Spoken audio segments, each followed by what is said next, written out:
આજ આપણે શિયાળામાં ખવાય એવો હેલ્ધી ખજૂર પાક બનાવીએ છીએ। 1 કિલો ફૂલેલો ખજૂર છે ઠળિયા કાઢીને, 100 ગ્રામ બદામ, 100 ગ્રામ કાજુ અને 1 વાટકું મલાઈ છે। મેં આ એક લોયામાં 1 ચમચી ઘી નાખેલું છે। તેમાં કાજુ ને બદામ આપણે રોસ્ટ કરશું।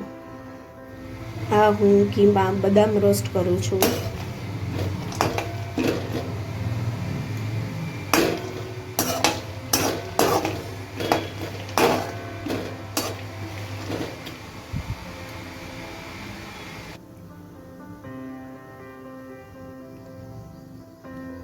આપણી બદામ રોસ્ટ થઈ ગઈ છે।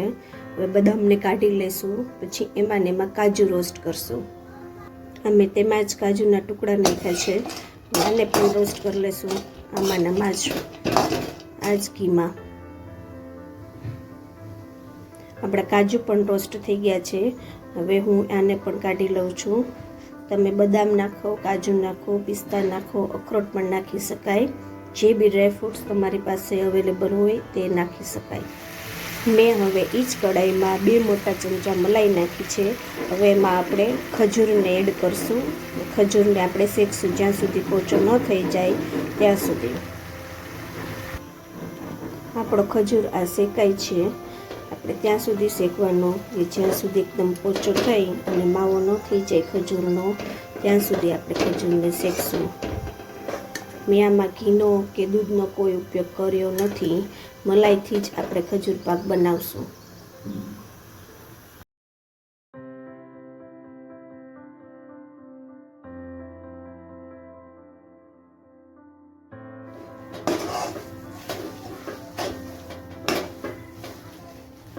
જો આપણે આ ખજૂર મેં 10 મિનિટ શેક્યો છે, એકદમ માવા જેવો થઈ ગયો છે।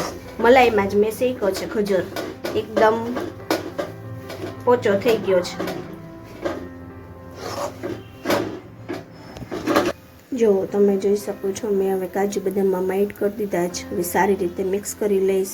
તમારે બીજા કોઈ ડ્રાયફ્રૂટ એડ કરવા હોય તે કરી શકો, પિસ્તા, અખરોટ। આપણું મિક્સચર રેડી થઈ ગયું છે। હવે ઘીથી ગ્રીસ કરેલી થાળી છે, એમાં હું હવે પાથરી દઈશ।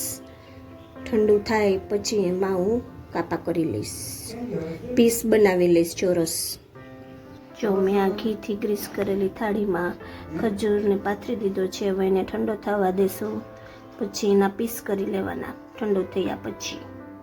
આ આપણો ખજૂર પાક તૈયાર થઈ ગયો છે। શિયાળાનો હેલ્ધી એવો ખજૂર પાક, જે મેં ચોરસ પીસે કર્યા છે અને થોડાકના મેં ગોળ બોલ્સ પણ બનાવ્યા છે।